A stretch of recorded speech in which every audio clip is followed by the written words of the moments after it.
Are you closely following like Nepali music अहिलेको scenario? I'm trying, Firoz. Okay. मलाई फेरि अहिलेको भनिराखेर मैले तपाईँलाई पुरानो जेनेरेसन पनि भने होइन. मैले बुझेँ. You're still like in this lot. तर अब यो आफ्टर कोभिड अथवा लकडाउन पछाडि त म्युजिकको त्यो genre situation I don't know like for some reason अलिकति फरक भयो जस्तो फिल हुन्छ. मलाई के लाग्छ थाहा छ फिरोज? हजुर. कोभिड पछि एकैचोटि 4-5 जेनेरेसनको ग्याप भयो जस्तो लाग्छ क्या मलाई म्युजिकमा. किनभने कोभिडको बेलामा अथवा राइट बिफोर कोभिड जे चलिरहेको थियो, कोभिड पछि टाइमली कस्तो बनायो भने as if they don't exist, they never existed जस्तो बनायो कि कति म्युजिकहरू छ होइन.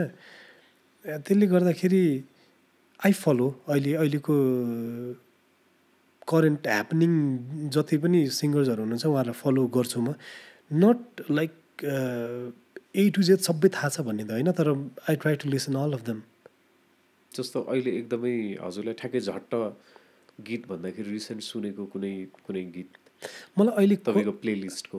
मेरो प्लेलिस्टमा एकदम ऱ्यान्डम हुन्छ होइन. मेरो प्लेलिस्टमा सुशान्त केसी, सजनराज वैद्य, कुमार सागरदेखि लिएर मलाई मनपर्ने चाहिँ सुशान्त कुहु कुहु गर्दै भन्ने त्यो भाइको चाहिँ मलाई कस्तो मनपर्छ भने मैले उसको युट्युबमै गएर मैले कमेन्ट पनि गर्छु अनि उसले मलाई रेस्पोन्स पनि गर्छ. मलाई त्यो मान्छेको त्यो प्योरिटी कस्तो मनपर्छ. त्यो उसको म्युजिकको साउन्ड डिजाइन होस् कि उसको म्युजिकले भन्न खोजेको कुराहरू सबै म लिटरली रोएको छु उसको गीत सुनेर.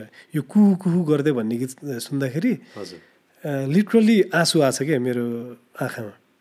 समटाइम्स कस्तो हुँदो रहेछ भने हुन त मलाई त्यो गला खेलेको गीतहरू मनपर्छ, क्लासिकल टच भएको गीतहरू मनपर्छ, तर कहिलेकाहीँ गीतमा इमोसन यस्तरी हाभी भएको हुन्छ त्यो गीतले अर्कै कुरा भन्नु खोजाइ भए पनि मैले पर्सिभ गर्दाखेरि, मैले लिँदाखेरि मेरो वेबाट लिन्छु अनि त्यो गीतले क्या छुन्छ मलाई.